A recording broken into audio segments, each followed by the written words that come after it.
My fiancée disappeared after saying, "I just need a few days to rest." I said, "All right." But my heart sank when I saw her post. Smiling with her ex weeks later, she texted, "The break is over." That's when I sent the reply she never saw coming. Hey legend, if you're new to the channel, subscribe to my channel and support me. Thank you. I'm 29, been with Lily for 4 years, engaged for 8 months. We weren't perfect, but I thought we were solid. We just put a deposit down on a house together. My savings mostly, about $45,000 that I'd been stashing away since my early 20s. She contributed $8,000. The wedding was set for June. Her parents loved me. My parents loved her. Everything felt like it was falling into place.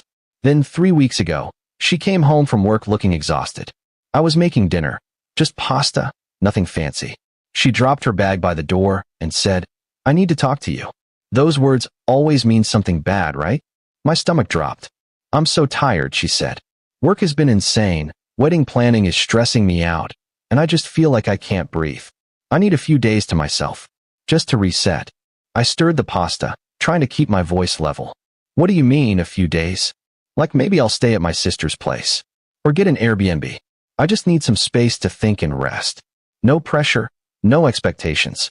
Just me time." I turned off the stove. "Are we okay?" She hugged me then, tight.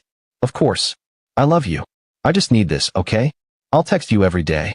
It's not about us." I didn't want to be that guy who makes everything about himself, so I said, "All right, take the time you need." She left the next morning with a duffel bag. Kissed me goodbye. Said she'd be back by the end of the week. Day 1, she texted, "Got a cute little place near the lake. Already feel more relaxed. Love you." Day 2, went for a long walk. Feeling better. Miss you. Day 3, nothing. Day 4, I texted her, "Hey, just checking in. You good?" No response until 11 p.m. "Yeah, sorry. Phone died." All good. Day 5, that's when I saw it. I wasn't even looking for it. I was scrolling Instagram at lunch, and there it was, a post from her best friend Rachel. A group photo at some brewery. And there was Lily, smiling, laughing, sitting right next to her ex-boyfriend, Derek. Derek, the guy she dated for 2 years before me. The guy she said ended amicably, but who she also said she'd never speak to again because it was too complicated. The guy whose name came up maybe twice in 4 years. My hands went cold. I zoomed in. His arm wasn't around her, but they were close. Too close. She was wearing the necklace I bought her for her birthday. In the caption, Rachel wrote, "Reunited, and it feels so good. Hashtag squad back, hashtag good vibes." I called Lily immediately. Straight to voicemail. I texted, "Saw Rachel's post. What's going on?" No reply. I texted Rachel, "Hey, didn't know Lily was hanging out with you guys. Thought she needed alone time." Rachel replied fast, "Oh shit. She didn't tell you?" "Yeah, she's been staying at Derek's place since Wednesday. Thought you knew." "Sorry, dude. I read that message 10 times. Staying at Derek's place. Since Wednesday." That was day 3, the day she stopped texting. I called Lily 6 more times. Nothing. Finally, at 2 a.m., she texted back, "Can we talk tomorrow? I'm really tired." "No," I replied. "We talk now. Call me." She didn't call. Instead, she texted a paragraph. "I didn't plan this. I ran into Derek at a coffee shop on Tuesday, and we started talking. It felt easy. He invited me to hang out with some old friends, and I said yes. I've been staying in his guest room because it's easier than an Airbnb. Nothing has happened. I just needed space, and this felt like the right place to get it. I'm not ready to come home yet. I need more time. Guest room. Sure. I didn't sleep that night." Update: when I didn't respond to her text right away. I needed to think. By the next morning, I'd made some decisions. I texted her, "Take all the time you need. Let me know when you're ready to talk." She replied, "Thank you for understanding. I love you." I didn't say it back. Instead, I called my buddy Chris, who's a real estate agent. "If I need to pull out of a house deposit, what happens?" "Depends on the contract," he said. "Why? What's going on?" I told him everything. He was quiet for a second, then said, "Get your money back, man. Don't wait." I contacted the seller's agent that afternoon. Turned out we were still in the inspection period. I could back out with a full refund. I started the paperwork immediately. Then I called my bank and moved my $45,000 into a separate account, one Lily didn't have access to. I also changed the locks on our apartment. Petty? Maybe. But it was my apartment, my name on the lease. She'd moved in 2 years ago. She didn't text me for 4 days. For days. On the 5th day, she sent, "I think I'm ready to come home. Can we talk tonight?" I replied, "Sure." "What time?" 7. "Okay." She showed up at 7:15. I'd spent the afternoon packing her stuff into boxes. Not meanly. I folded everything, organized it. But it was packed. She saw the boxes and froze. "What is this?" "Sit down," I said. "No. Tell me what this is." I pulled out of the house. Got my deposit back. Changed the locks. "I'm done." Her face went white. "What? Why?" "I told you nothing happened." "You lied to me," I said. "You said you needed space. You didn't say you needed space with your ex-boyfriend. You didn't say you'd be staying at his place. You disappeared for days. You stopped answering my calls. And you thought I'd just be okay with that. I needed to figure things out. Then you should have been honest. You should have said, 'Hey, I'm confused. I ran into Derek and I need to figure out what I'm feeling.' But you didn't. You lied. You hid. And you made me look like an idiot." She started crying. I was scared. I didn't know how to tell you. "So you didn't tell me at all." "I love you," she said. "I made a mistake, but I love you. We can fix this." I shook my head. "I don't think we can. Please, don't do this. We've built a life together. For years. We're supposed to get married. We're supposed to get married. Past tense. You want Derek? Go be with Derek.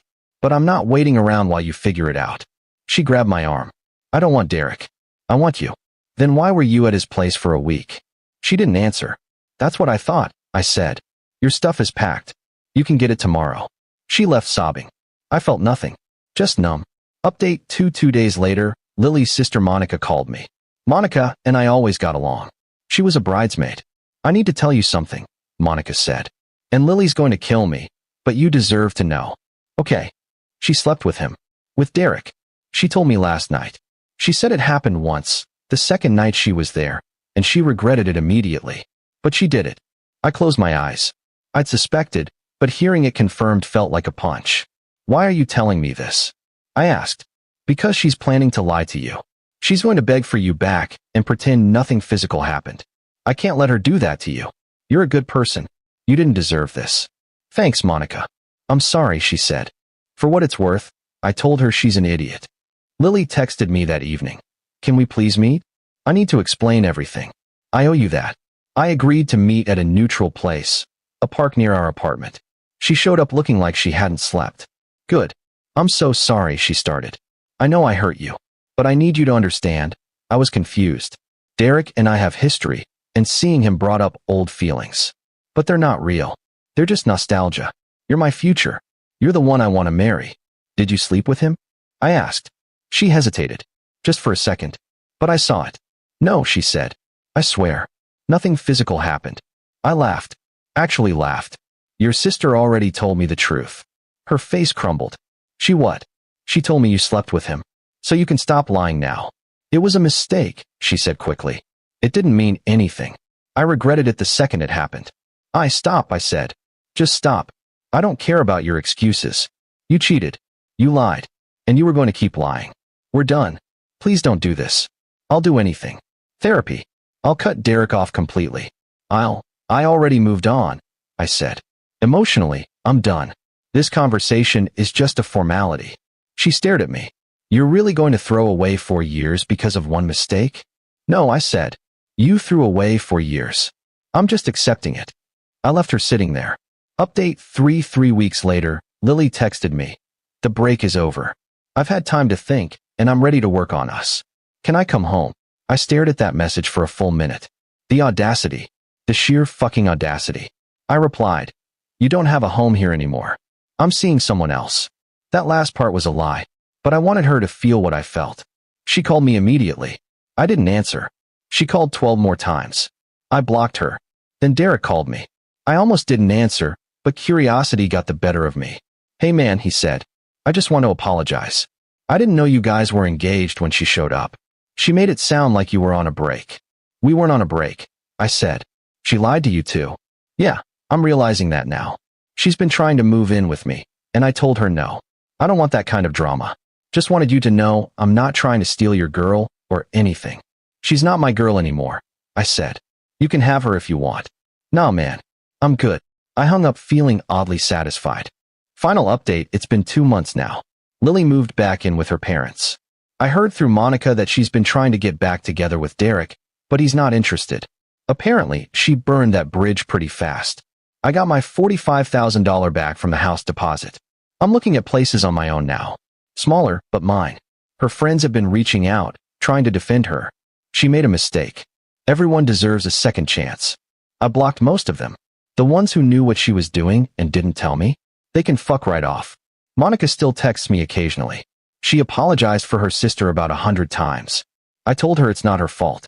She's actually been helping me navigate the breakup stuff. Who gets what friends? What to do with the wedding vendors? We lost most of the deposits, but I'm splitting those costs with Lily per the contract we signed. I canceled the venue last week. Lost $3,000. Lily's parents offered to cover half, which surprised me. Her dad called and apologized. Said he was disappointed in her. That actually meant something. As for me, I'm doing okay. Some days are harder than others. I'll see something that reminds me of her, and I'll feel that punch in the gut. But mostly, I feel relieved. Like I dodged a massive bullet. I don't think I'll ever trust the phrase, "I just need space" again. But I learned something important. When someone shows you who they are, believe them the first time. Lily showed me she was willing to lie, to hide, to cheat when things got hard. I'm glad I found out before we signed a mortgage. Before we said vows. I'm 29. I've got time. And next time, I'll know the red flags to watch for. Edit 1. A lot of people are asking if I kept the ring. Yes. I'm going to sell it and put the money toward a down payment on my own place. She asked for it back. I said no. Her family didn't pay for it. I did. Edit 2. Derek reached out again last week asking if I wanted to grab a beer and clear the air. I politely declined. I don't need closure from him. I got my closure when I walked away. Edit 3. To everyone saying I should have fought harder for the relationship. Why? She didn't fight for it. She ran to her ex the second things got tough. That's not someone I want to build a life with.